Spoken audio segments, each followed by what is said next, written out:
একদিন আল্লাহর হাবিব ডেকে সাহাবায়ে কেরামকে বলতেছেন, মাইয়া খুযু আন্নি হাউলাইল কালিমাত, কে আসো যে আমার কাছ থেকে কিছু কথা শিখে নিবা, ইয়ামালু বিহিম, তুমি সে কথার উপর আমল করবা, আও ইউআল্লিমু মান ইয়ামালু বিহিম, অথবা তুমি অন্য আরেকজনকে শিখাইবা যে এই কথাগুলোর উপর আমল করবে।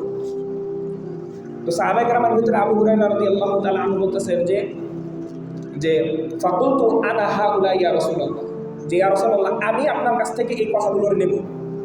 এরপর আল্লাহর হাবিব সাল্লাল্লাহু আলাইহি ওয়াসাল্লাম তাকে কাছে ডাকলেন, আখাযা বিয়াদি, তিনি বলতেছেন আমার হাতকে ধরলেন, ওয়া আদ্দা খামসান, আমার হাতের 5টা আঙ্গুলকে গণনা করলেন, 5টা আঙ্গুলকে গণনা করতেছে, 1 নম্বর আঙ্গুল ধরছে, ধরে বলতেছে ইত্তাকিল মাহারিম তাকুন আ'বাদান নাস, তুমি আল্লাহর যত হারাম আছে, আল্লাহ যে জিনিসগুলোকে হারাম করছে এগুলো থেকে বাঁচো, তুমি আল্লাহর বান্দাদের ভিতরে সবচেয়ে বেশি ইবাদত গুজার বান্দা হয়ে যাবে।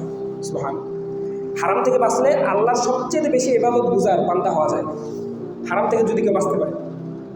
এরপর 2 নম্বর আঙ্গুল ধরে বলতেছে যে ওয়ারতি ওয়াসামাল্লাহু লাক তাকুন আকরান নাস, ওয়ারতি বিমা ওয়াসামাল্লাহু লাক, তুমি আল্লাহ তাআলার যে কিসমতের বন্টন আছে, তাকদীরের যে বন্টন, এটার উপর সন্তুষ্ট হয়ে যাও, তুমি মানুষের ভিতরে সবচেয়ে ধনী ব্যক্তি হয়ে যেতে পারো।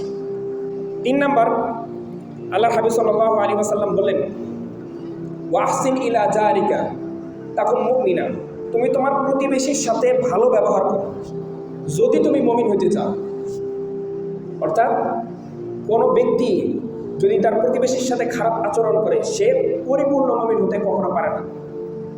তাকুন মুমিনা, তুমি যদি পরিপূর্ণ মুমিন হতে চাও তাহলে তুমি তোমার প্রতিবেশীর সাথে ভালো আচরণ করো।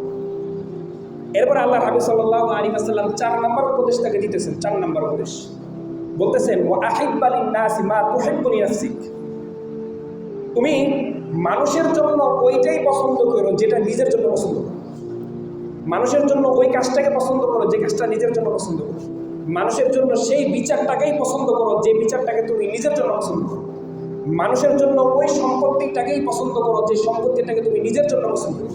এরকম প্রত্যেকটা ক্ষেত্রে অন্যের জন্য ওইটাই পছন্দ করা, নিজে যদি এই জায়গায় দাঁড়াইতাম তাহলে আমি নিজের জন্য কোনটা পছন্দ করতাম।